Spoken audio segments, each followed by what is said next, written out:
Welcome to jobs insider. आप सभी का एक बार फिर से स्वागत है हमारे ऑफिशियल यूट्यूब चैनल पर। दोस्तों, जैसा कि आप सब देख रहे हैं, MPPSC civil service exam prelims 2023 का पेपर आयोजित हो चुका है और पूरा पेपर हमारे सामने आ चुका है। तो दोस्तों, इस वीडियो में हम जीएस पेपर 1 का जो सेट सी है उसका यहाँ पर डिटेल सॉल्यूशन देखेंगे। दोस्तों, यह सॉल्यूशन आपको एग्जैक्ट आयोग के आंसर की के लगभग ही मिलेगा, एक या दो प्रश्न इधर उधर हो सकते हैं। तो दोस्तों, इस पेपर से मिलान करके आप अपनी मुख्य परीक्षा की तैयारी प्रारंभ कर सकते हैं। साथ ही किसी प्रश्न में आपको कोई डाउट हो तो आप कमेंट बॉक्स में पूछ सकते हैं। साथ ही आप हमें यह अवश्य बताइएगा कि आपके कितने प्रश्न सही हो रहे हैं, ताकि हम कट ऑफ का सटीक विश्लेषण करके हमारे यूट्यूब चैनल पर डाल सकें। तो चलिए दोस्तों, फटाफट हम इस वीडियो में यहाँ पर इस पेपर का कंप्लीट सॉल्यूशन यहाँ पर देख लेते हैं, जिसमें कि सभी चीज़ें महत्वपूर्ण आपकी कम समय में कवर हो जाए। तो पेपर्स का सेट सी है दोस्तों, इस बात का अवश्य ध्यान रखिएगा।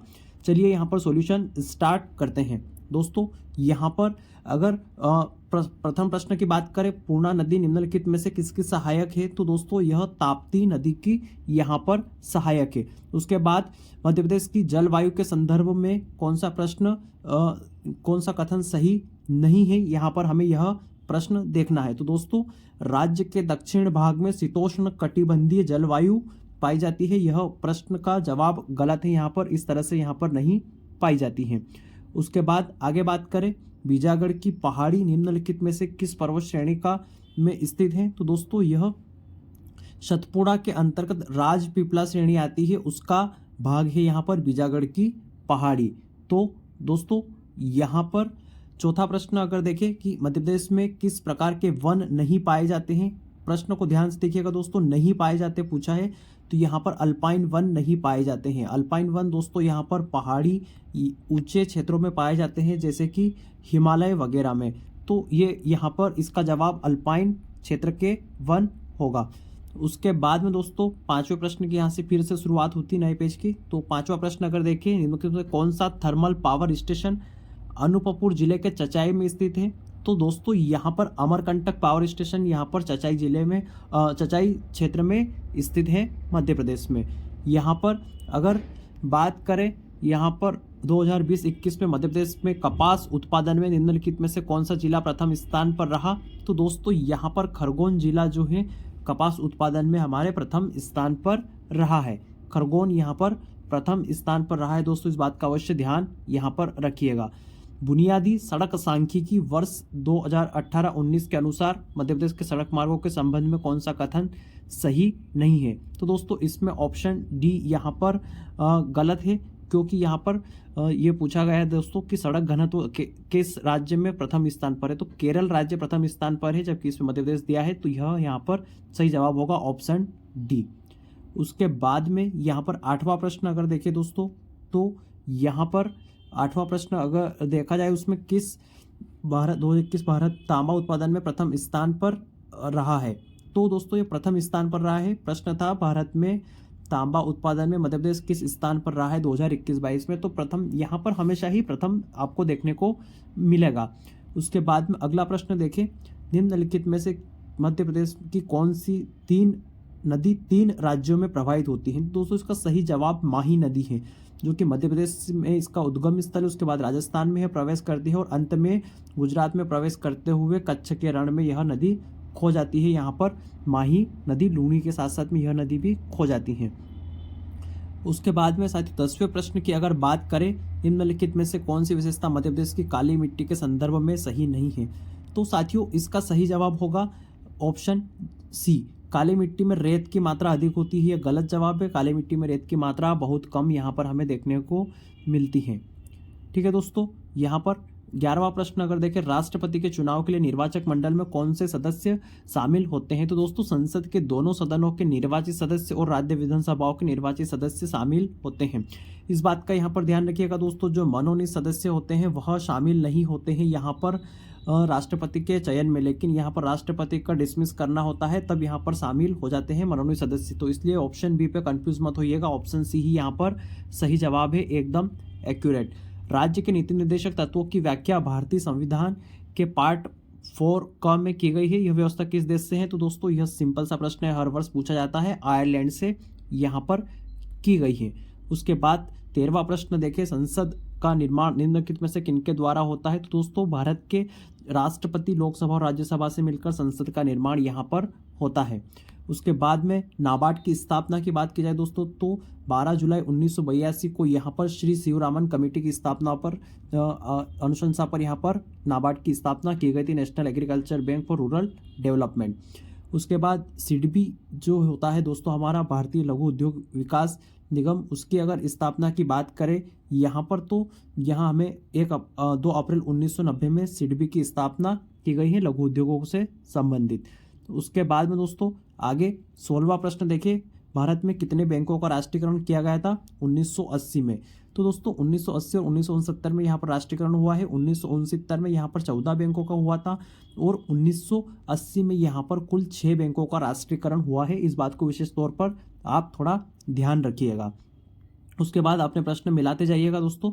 शिक्षा का अधिकार किस संविधान संशोधन द्वारा शामिल किया गया है? तो यह 86वां संविधान संशोधन 2002 में हुआ था दोस्तों, जिसमें अनुच्छेद 21 क को जोड़कर यहाँ पर शिक्षा का अधिकार मौलिक अधिकारों में शामिल कर लिया गया है। 21 क 2002 86वां संविधान संशोधन, तो ऑप्शन डी यहाँ पर सही होगा। उसके बाद दोस्तों यहाँ पर अनुच्छेद 51 क जो कि मौलिक कर्तव्यों की व्याख्या करता है, फिलहाल कितने मौलिक कर्तव्यों का उल्लेख है? तो दोस्तों इसका सही जवाब यहाँ पर 11 है। एकदम सरदार सरोवर सिंह कमेटी के अनुशंसा पर शामिल हुए थे, तो कुल 11 यहाँ पर मौलिक कर्तव्य हमारे भारतीय संविधान में वर्तमान में हैं। किस संविधान संशोधन के द्वारा प्रस्तावना में समाजवादी शब्द जोड़ा गया? तो श्रीमती इंदिरा गांधी द्वारा इमरजेंसी के समय यहाँ पर 1976 में 42वां संविधान संशोधन किया गया, जिसमें यहाँ पर समाजवादी पंथ निरपेक्ष वाले 3 शब्द जोड़े गए। संविधान सभा का निर्माण किस योजना के तहत किया गया है? तो दोस्तों इसका निर्माण यहाँ पर कैबिनेट मिशन के अनुशंसा पर 3 नवंबर 1946 में किया गया संविधान सभा का निर्माण। इन बातों का ध्यान रखते हुए दोस्तों अपने प्रश्नों को मिलाते जाइएगा। उसके बाद 21वें प्रश्न की बात करें दोस्तों कि जो गाजा स्ट्रिप पे जो अभी इजराइल वाला युद्ध भी जहाँ पर चल रहा है, तो इस कारण भी यहाँ पर यह प्रश्न पूछा गया। तो गाजा स्ट्रिप के पास स्थित है कौन सा सागर यहाँ पर है? तो दोस्तों यहाँ पर भूमध्य सागर एकदम सही जवाब है। लाल सागर थोड़ा सा नीचे आ जाता है मिस्र के पास में, लेकिन भूमध्य सागर इसका एकदम सही जवाब है, यहाँ पर गाजा स्ट्रिप के स्थित है। उसके बाद में दोस्तों 22वें प्रश्न की बात करें, कौन सा सही मिलान है? तो दोस्तों यहाँ पर हमें मैच कॉलम करना था यहाँ पर, तो इसका एकदम सही जवाब बी होगा, जिसके अंतर्गत यहाँ पर अगर देखें कि बेला डीला का सही मिलान है, तो बेला डीला दोस्तों यहाँ पर छत्तीसगढ़ से संबंधित है। उसके बाद केंझूर की बात करें तो केंझूर ओडिशा से संबंधित है, और बालाघाट की बात करें तो मध्य प्रदेश से संबंधित है, और कुंद्रुमुक यहाँ पर कर्नाटक में आता है। तो इसका सही जवाब बी होगा, इसको आप भी अच्छे से देख लीजिएगा। उसके बाद में दोस्तों प्रश्न क्रमांक 23, टाटा पीका रिटेल रिफाइनरी जो होती है वह आंध्र प्रदेश राज्य में स्थित होती है दोस्तों, इसका सही जवाब है। उसके बाद में यहाँ पर बात करें 24वें प्रश्न की, तो निम्नलिखित में युगों का मिलान करते हुए सही कूट की पहचान यहाँ पर करना है। यह राष्ट्रीय उद्यान दे रखे हैं जिनको मैच द कॉलम करना है। तो नोकरेक राष्ट्रीय उद्यान यहाँ पर मेघालय में है दोस्तों। उसके बाद में मानस राष्ट्रीय उद्यान यहाँ पर असम में स्थित है, सिमलीपाल यहाँ पर ओडिशा में है, और शेषाचलम यहाँ पर आंध्र प्रदेश में। तो इसका सही जवाब होगा ऑप्शन ए यहाँ पर एकदम एग्जैक्ट सही जवाब होगा। उसके बाद 25वें नंबर के प्रश्न की बात करें दोस्तों, भूमिगत ताप के उपयोग का प्रथम सफल प्रयोग, तो यहाँ पर यह 1890 में संयुक्त राज्य अमेरिका में बॉइजे इडाहो नामक जगह पर किया गया था। 25वें प्रश्न का सही जवाब। निम्नलिखित में से किसे मोलेसिस बेसिन भी कहा जाता है? तो दोस्तों यहाँ पर सही जवाब है मिजोरम। मिजोरम को मोलेसिस बेसिन की उपसंज्ञा भी यहाँ पर दी गई है लोगों द्वारा। तो दोस्तों 27वें प्रश्न की अगर बात करें, कौन से पटल विरूपण की प्रक्रिया के अंतर्गत शामिल नहीं है? तो दोस्तों यह भूगोल का प्रश्न है, काफी डीपली प्रश्न है यहाँ पर। तो पटल विरूपण के संबंध में कौन सी चीज का निर्माण नहीं होता है? दोस्तों पर्वत का निर्माण भी होता है यहाँ पर, भूकंप का भी निर्माण आते हैं यहाँ पर पटल विरूपण के कारण, और प्लेट वेवर तनी का भी निर्माण होता है। तो विषमांगी जो है दोस्तों यहाँ पर यह एकदम सही जवाब है। विषमांगी पटल विरूपण का हिस्सा यहाँ पर नहीं है, तो इसका सही जवाब होगा ऑप्शन बी। दोस्तों यहाँ पर 28वें प्रश्न में राज्यों के अधिकतम से न्यूनतम साक्षरता क्रम की बात की गई है। तो अधिकतम यहाँ पर सबसे ज़्यादा केरल में है, मिजोरम, त्रिपुरा और गोवा। इसका ऑप्शन ए यहाँ पर एकदम सही जवाब है। उसके बाद में दोस्तों आगे देखें 29वां प्रश्न, निम्नलिखित में से कौन सी वायुमंडलीय परत जलवायु और मौसम से संबंधित है। तो दोस्तों सभी जो परिवर्तन है वो क्षोभ मंडल में यहाँ पर देखने को मिलते हैं। नासिक जिले के त्रयंबक पहाड़ी से दोस्तों यहाँ पर वेतरना नदी निकलती है। ऑप्शन डी यहाँ पर एकदम सही है। भद्रा तो राजकोट से निकलती है। सैतरंजी, ढाढर ये सब गुजरात की नदियाँ हैं, जबकि वेतरना निकलती है नासिक जिले से, जो कि महाराष्ट्र में स्थित है। ठीक है दोस्तों, तो इन प्रश्नों को आप एकदम मिलाते चलिएगा, एकदम सही जवाब है यहाँ पर। फ्लिपकार्ट, अलीबाबा और अमेजोन किसके उदाहरण हैं। तो यहाँ पर दोस्तों B2C इसका सही जवाब आएगा। B2C means business to consumer होता है। यहाँ पर बिजनेस जो चीज़ें होती है वो सीधे कंज्यूमर को प्रोवाइड कराई जाती है, इसलिए फ्लिपकार्ट, अलीबाबा और अमेजोन इसके एग्जाम्पल है। यहाँ पर एकदम करेक्ट आंसर है। फिर साइबर सुरक्षा में एक फायरवॉल का क्या उद्देश्य है। तो दोस्तों फायरवॉल यहाँ पर एक अनधिकृत पहुंच को अवरुद्ध करने का काम करती है। ऑप्शन बी यहाँ पर करेक्ट आंसर रहेगा 32 नंबर के क्वेश्चन का। 33 क्वेश्चन की अगर बात करें दोस्तों, निम्नलिखित में से कौन सा साइबर हमले का एक प्रकार है। तो इसमें फिशिंग हमला एक साइबर हमले का प्रकार है, जिसमें आपकी जो सेंसिटिव इन्फॉर्मेशन है उसको यहाँ पर लिया जाता है अनऑथेंटिक तरीके से। उसके बाद यहाँ पर बात करें 34 नंबर क्वेश्चन की, तो वह प्रक्रिया जिसके द्वारा रिसीवर संदेश के स्रोत द्वारा प्रयोग किए गए संकेतों की व्याख्या करता है। देखिए दोस्तों, मैंने आपसे पहले ही भी कहा था स्ट्रेटजी में कि हमको पेपर को हिंदी और इंग्लिश दोनों माध्यम में देखना रहता है। अगर कोई कठिन टेक्निकल प्रश्न है, अब ये प्रश्न टेक्निकल है, आप इसको इंग्लिश में देखेंगे तो यह आपके लिए आसान बन जाएगा। दोस्तों सूचीकरण, मान लीजिए कोई संकेत है वो अगर आपको प्राप्त हो रहा है और उसको वापस से जो रिसीवर है वो किस तरीके से आपके सामने प्रेजेंट करेगा, क्या करके प्रेजेंट करेगा, इसका मतलब यह है। तो सूचीकरण नहीं दोस्तों, संकेतीकरण भी नहीं और ध्यान से सुनना भी नहीं शामिल होता। इसका है विसंकेतन। विसंकेतन का मीनिंग होता है दोस्तों यहाँ पर डी कोडिंग होता है। यहाँ पर विसंकेतन का मीनिंग, अगर कोई कोड में संदेश प्राप्त हुआ है तो उसको रिसीवर डी कोड में करेगा और आपके सामने रिप्रेजेंट कर देगा। तो यहाँ पर रिप्रेजेंट का तो पहले से ही प्रश्न में दिया है, तो इसका जवाब यहाँ पर एकदम सही बी यहाँ पर करेक्ट होगा। उसके बाद यहाँ पर कौन सा वेब ब्राउज़र नहीं है। तो दोस्तों यहाँ पर नहीं शब्द पर ध्यान दीजिएगा, जिससे आपका प्रश्न सही होने की संभावना बनेगी। Internet explorer, Mozilla Firefox, Google Chrome आप सभी जानते हैं वेब ब्राउज़र है, लेकिन याहू एक प्रकार का यहाँ पर सर्च इंजन है। तो यहाँ पर सही जवाब आपका याहू होगा। दूसरी पीढ़ी के कंप्यूटर में क्या चीज़ उपकरण प्रयोग किया गया था। दोस्तों यहाँ पर ट्रांजिस्टर का उपयोग किया गया था सेकेंड जो जनरेशन के कंप्यूटर्स थे उनमें।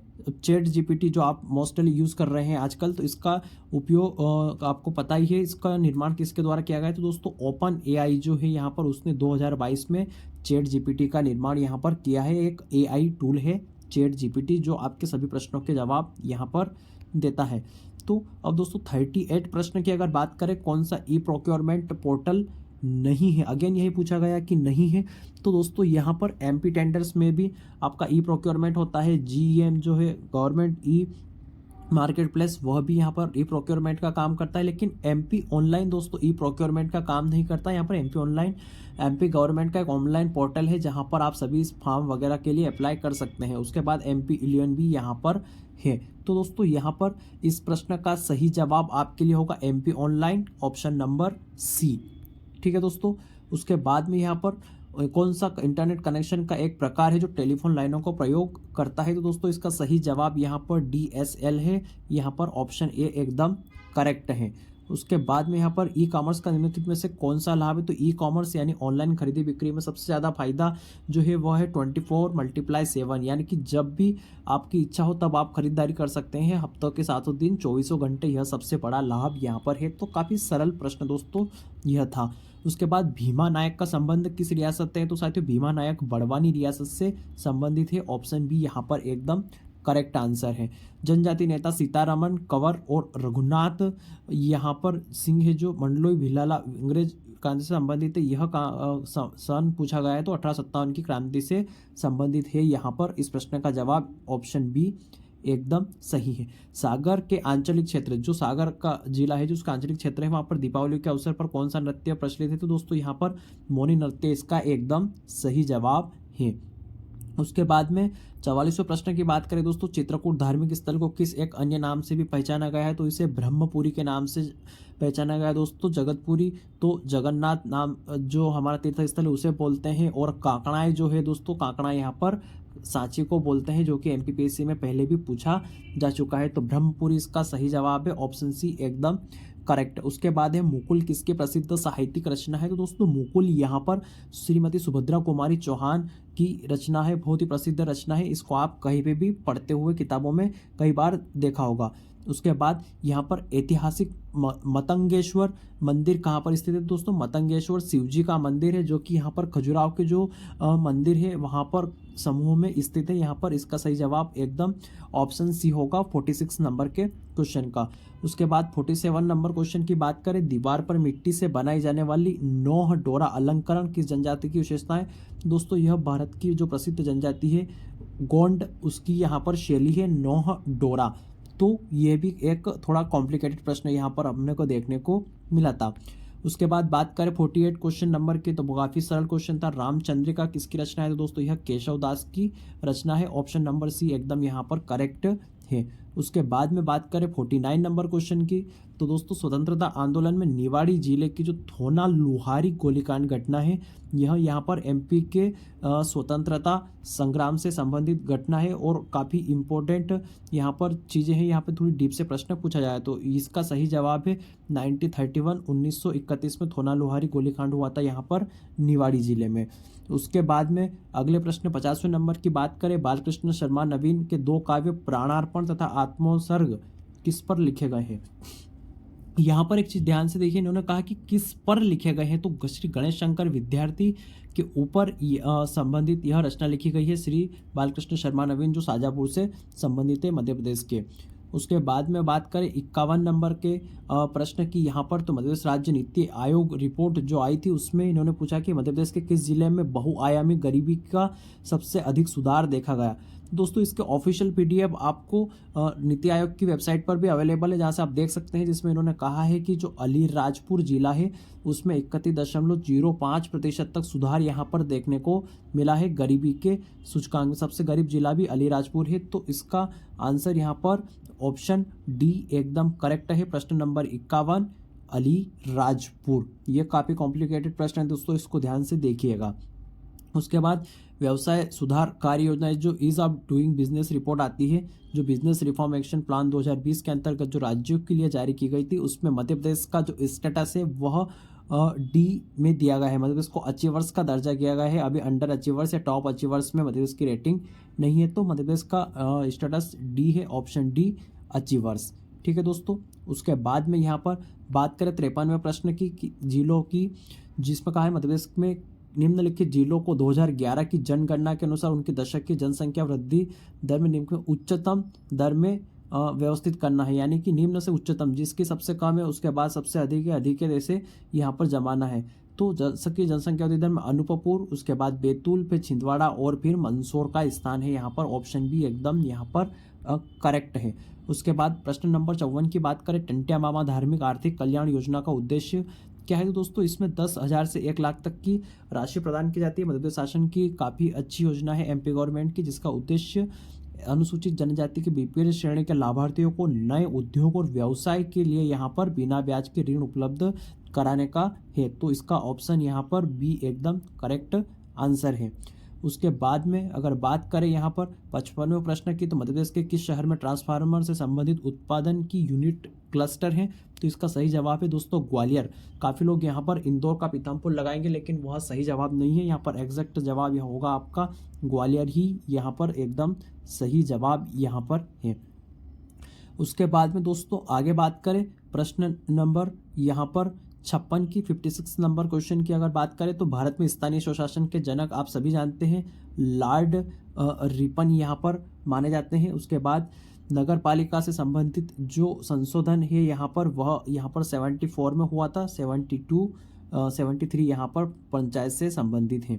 वो धन विधेयक है या नहीं कोई, इसमें यहाँ पर अंतिम निर्णय विधानसभा का अध्यक्ष लेता है दोस्तों। विधानसभा के अध्यक्ष के ऊपर डिपेंड करता है, और लोकसभा में लोकसभा का अध्यक्ष यहाँ पर निर्णय करता है, जिसे राज्यपाल और राष्ट्रपति की अनुमति आवश्यक होती है।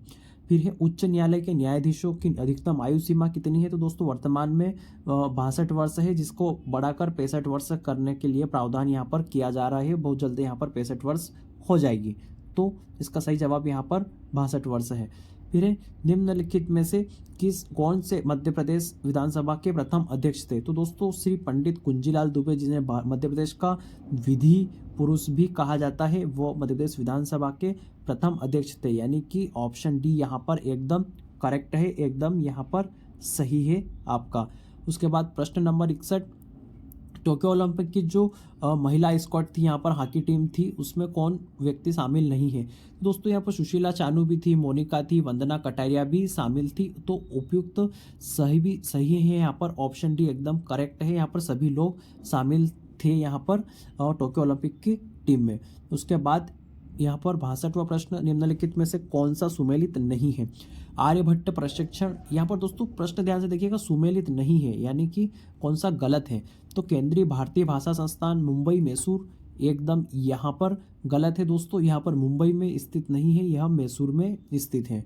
उसके बाद निम्नलिखित में से किसको विज्ञान और इंजीनियरिंग के क्षेत्र का पद्म विभूषण 2023 प्रदान किया गया, तो दोस्तों श्री श्रीनिवास वर्धन, ऑप्शन सी यहाँ पर एकदम करेक्ट है, यहाँ पर सही जवाब है। फिर एमेच्योर कबड्डी फेडरेशन जो है AKFI, इसका मुख्यालय यहाँ पर जयपुर में है दोस्तों। इस तरह के प्रश्न प्रतिवर्ष पूछे जाते हैं और आपको एग्जाम्स के पहले इनको तैयार रहना चाहिए प्रीवियस ईयर के पेपर को देखते हुए। फिर 65वां प्रश्न है मेजर ध्यानचंद खेल रत्न पुरस्कार, तो साथियान ज्ञान सेकरन को दिया गया दोस्तों। यहाँ पर ये टेबल टेनिस के बहुत ही प्रसिद्ध खिलाड़ी हैं साथियान ज्ञान सेकरन, तो सही जवाब इसका होगा ऑप्शन सी।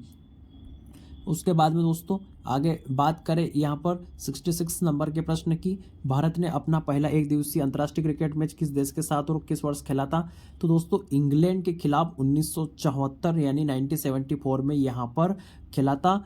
किसने, भारत ने अपना प्रथम इंटरनेशनल ODI क्रिकेट मैच। उसके बाद यहाँ पर 21 जून को अंतर्राष्ट्रीय योग दिवस के रूप में मनाया जाता है, तो इसकी शुरुआत कब से हुई थी दोस्तों, तो 2015 में जो यूनाइटेड नेशन है उसने अनुमति दी थी और प्रथम बार 2015 में 21 जून को यहाँ पर अंतर्राष्ट्रीय योगा दिवस का आयोजन किया गया था भारत के तत्वाधान में।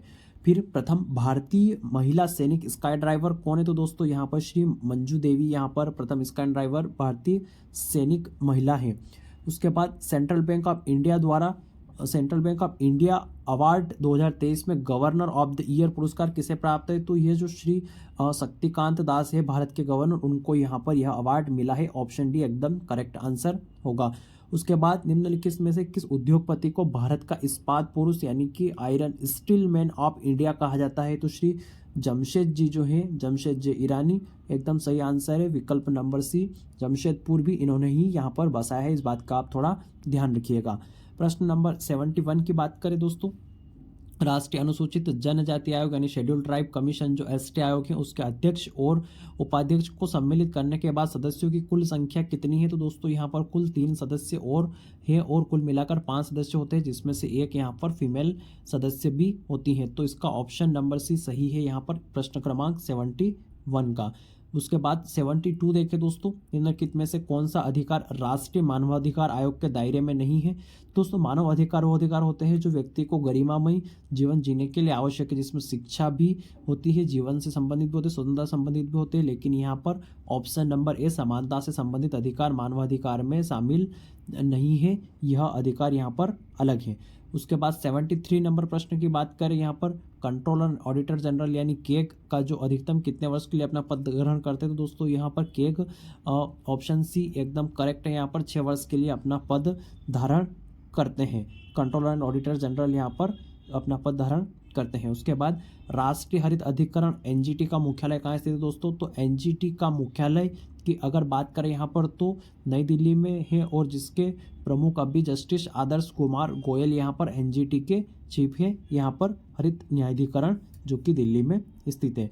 उसके बाद प्रश्न क्रमांक यहाँ पर 75 देखें दोस्तों, जो सिविल सर्विस एग्जामिनेशन है उसकी समीक्षा के लिए UPSC द्वारा 2000 में एक आयोग की गठना की गई थी, जिसके अध्यक्ष कौन थे, तो दोस्तों इनका नाम है श्री प्रोफेसर दीपक कुमार जोशी यानी कि दीपक कुमार श्रीवास्तव यानी DK श्रीवास्तव। यहाँ पर 75 नंबर का प्रश्न का सही जवाब ऑप्शन बी एकदम करेक्ट होगा। उसके बाद जो 12 वित्त कमीशन है, 12वां वित्त आयोग है, उसके अध्यक्ष कौन थे? तो ऑप्शन बी यहाँ पर एकदम करेक्ट है, डॉक्टर सी रंगराजन। उसके बाद की बात करें दोस्तों, खाद्य संरक्षण आयोग निम्नलिखित में से किस अधिनियम के अंतर्गत एक वैधानिक निकाय है? तो यह जो नेशनल फूड सेफ्टी एक्ट है 2013 वाला, जिसके अंतर्गत खाद्य यहाँ पर सुरक्षा संरक्षण आयोग का भी गठन किया गया था। तो 77 वाले प्रश्न का सही जवाब यहाँ पर होगा ऑप्शन नंबर ए। दोस्तों उसके बाद यहाँ पर बात करें 78 क्वेश्चन की, तो भारतीय संविधान का कौन सा अनुच्छेद लोक सेवा आयोग यानी जो यूपीएससी और एसपीएससी यानी कि स्टेट पब्लिक सर्विस कमीशन होते हैं उनके व्यय से संबंधित है। व्यय डेट मीन्स यहाँ पर जो अधिकारी और कर्मचारी जो होते हैं आयोग के, उनके वेतन भत्ते और अन्य सुविधाएं दी जाती है, कहाँ से दी जाती है? तो वह यहाँ पर अनुच्छेद 322 में उल्लेख किया गया है। आर्टिकल 322 में यहाँ पर स्पष्ट कहा गया है कि इनके वेतन भत्ते यहाँ पर भारत या फिर जो संबंधित राज्य है उनकी राज्य की संचित निधि से दिया जाएगा। तो आर्टिकल 322 ऑप्शन नंबर सी यहाँ पर करेक्ट है 78 नंबर के प्रश्न का। राष्ट्रीय महिला आयोग के कार्य निर्दिष्ट है। तो दोस्तों राष्ट्रीय महिला आयोग के जो कृत्य हैं वो राष्ट्रीय महिला आयोग अधिनियम 1990 है, उसकी धारा 10 में यहाँ पर स्पष्ट निर्दिष्ट है। यहाँ पर धारा 10 में एकदम इन्होंने कहा है, तो इस बात का आप थोड़ा सा ध्यान रखिएगा। धारा 10 में यहाँ पर उल्लेखित किया गया है ऑप्शन नंबर सी। योजना आयोग के स्थान पर एक नई संस्था नीति आयोग का गठन कब किया गया था? तो दोस्तों इसका गठन यहाँ पर 1 जनवरी 2015 में किया गया था। काफ़ी पुराना प्रश्न हो चुका है और हर बार यहाँ पर लगभग पूछा जाता है, कई एग्जाम में देखने को मिलता है। उसके बाद बात करें कितनी रियासतों को फरवरी 1948 को स्वराष्ट्र संघ में मिला लिया गया? दोस्तों यहाँ पर इस प्रश्न में थोड़ा सा कंफ्यूजन है, क्योंकि विकिपीडिया और कई ऑनलाइन साइट्स पर यहाँ पर ऐसा लिखा गया है कि 200 से अधिक रियासतें। तो यह प्रश्न आयोग के ऑफिशियल आंसर के आने पर पता किया जाएगा, लेकिन यहाँ पर 2-3 सोर्स से मुझे ऐसा रिसर्च में मिला है कि यहाँ पर 222 रियासतों को मिलाया गया था सरदार वल्लभ भाई पटेल द्वारा 15 फरवरी 1948 को, और स्वराष्ट्र संघ की स्थापना की थी। तो यहाँ पर आप इसको सही आंसर मान कर चलिएगा। यहाँ पर लगभग तो यही संभावना है कि 222 रियासतें, ऑप्शन नंबर सी। उसके बाद में यहाँ पर दोस्तों 82वें प्रश्न की बात करें तो बुंदेलखंड और बघेलखंड को जोड़कर यहाँ पर विंध्य प्रदेश की स्थापना की गई थी। ऑप्शन नंबर बी यहाँ पर एकदम करेक्ट है। उसके बाद में 83 की बात करें दोस्तों, किस अधिवेशन में कांग्रेस नरम व गरम दल से विभाजित हो गई? तो जो 1907 में हमारा सूरत में अधिवेशन हुआ था उसमें कांग्रेस का विभाजन यहाँ पर हो गया था, जो कि भारतीय इतिहास की एक प्रमुख घटना में आता है। उसके बाद में यहाँ पर बात करें 84, ये इसमें भी इस बात का ध्यान रखिए, यहाँ पर पूछा है नहीं राष्ट्रीय आंदोलन के प्रथम चरण में कांग्रेस की निम्नलिखित में से कौन सी मांग नहीं थी? तो दोस्तों यहाँ पर कार्यपालिका और न्यायपालिका के एकीकरण की मांग इन्होंने नहीं की थी। इस प्रश्न को भी आप एक बार अच्छे से देख सकते हैं। उसके बाद 85 नंबर के प्रश्न की बात करें, इन्होंने कहा है कि पाकिस्तान शब्द का प्रथम बार प्रयोग किसने किया था? तो इसमें कई लोग मोहम्मद अली जिन्ना लगाएंगे, लेकिन दोस्तों यह प्रश्न का जवाब एकदम गलत है। यहाँ पर अपनी अध्ययन पढ़ाई के दौरान ब्रिटेन में जब पढ़ाई कर रहे थे चौधरी रहमत अली, तब उन्होंने यहाँ पर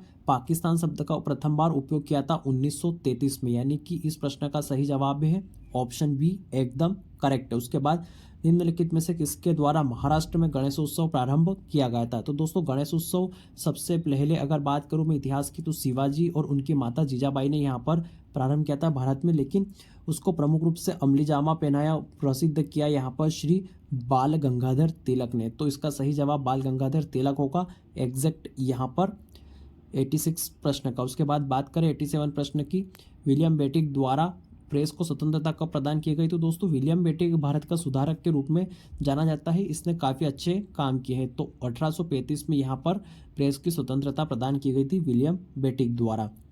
उसके बाद 88 प्रश्न की बात करें दोस्तों, किस वर्ष में नादिर शाह ने भारत पर आक्रमण किए? तो यहाँ पर 1939 में यहाँ पर नादिर शाह ने भारत में आक्रमण किए थे। इसके बाद में भारत के लगभग टुकड़े हो गए थे, यहाँ पर विभिन्न अस्तित्व यहाँ पर बिखर चुका था विभिन्न रियासतों का। उसके बाद शकों पर विजय प्रांत चंद्रगुप्त द्वितीय ने में से किस धातु के सिक्के प्रचलित किए? तो इसका सही जवाब होगा दोस्तों स्वर्ण। स्वर्ण के सिक्के यहाँ पर चंद्रगुप्त द्वितीय ने काफ़ी मात्रा में चलाए थे। हालांकि इसका आप एक बार आयोग से मिलान अवश्य कीजिएगा, क्योंकि आयोग कुछ प्रश्नों में ऐसे हेरफेर करता है यहाँ पर।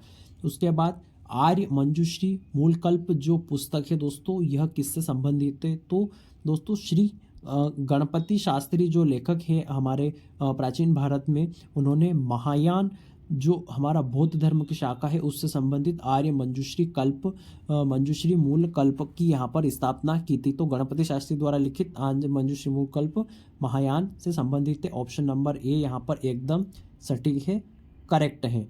उसके बाद में प्रश्न नंबर 91 की बात करें 91 की, तो दोस्तों इसमें पूछा है कि कौन सी कृषि पद्धतियों का सही क्रम है। यानी कि हम जब खेती करते हैं तो सबसे पहले क्या करते हैं, सीधी सी बात यह पूछा गया है। तो हम क्या करेंगे, सबसे पहले मिट्टी को तैयार करेंगे, जुताई करके उसको बोने लायक करेंगे। उसके बाद यहाँ पर फिर हम लोग बुआई करेंगे। उसके बाद बोनी करने के बाद में फिर हम लोग सिंचाई करते हैं और उसके बाद जब फसल आ जाती है तो उसकी हम कटाई करते हैं। तो ऑप्शन नंबर बी यहाँ पर एकदम करेक्ट है प्रश्न नंबर 91 का।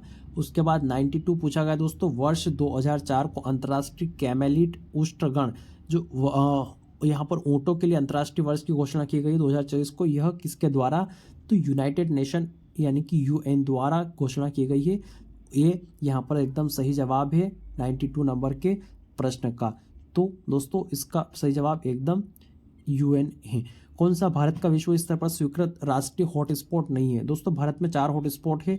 यहाँ पर हिमालय भी है, सुंडालैंड भी है, पश्चिमी घाट भी और एक भारत बर्मा सीमा क्षेत्र है, लेकिन नौरा हिल्स यहाँ पर नहीं है। यहाँ पर ये 93 प्रश्न का सही जवाब होगा ऑप्शन बी, क्योंकि प्रश्न में पूछा है कौन सा नहीं है, तो सही जवाब क्वेश्चन आंसर बी। उसके बाद में पारिस्थितिक तंत्र में ऊर्जा का प्रवाह निम्न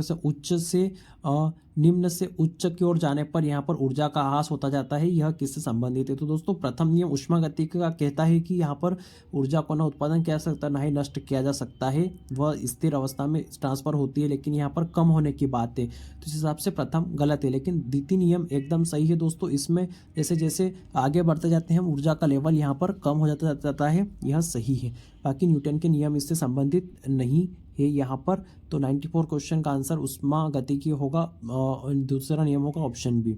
फिर है ऑस्टियोक्लास्ट, ये हड्डियों के टूटने से संबंधित बीमारी है दोस्तों। यहाँ पर इसका ऑप्शन नंबर सी आप नोट डाउन कर लीजिएगा 95 नंबर के क्वेश्चन का। उसके बाद यहाँ पर दोस्तों प्रदूषण से संबंधित सवाल है, ग्रीन मफलर किससे संबंधित है, तो यहाँ पर ग्रीन मफलर को ध्वनि प्रदूषण से संबंधित माना जाता है। पर्यावरण प्रदूषण का फेमस प्रश्न है, यहाँ पर कई एग्जाम्स में बार बार पूछा गया है।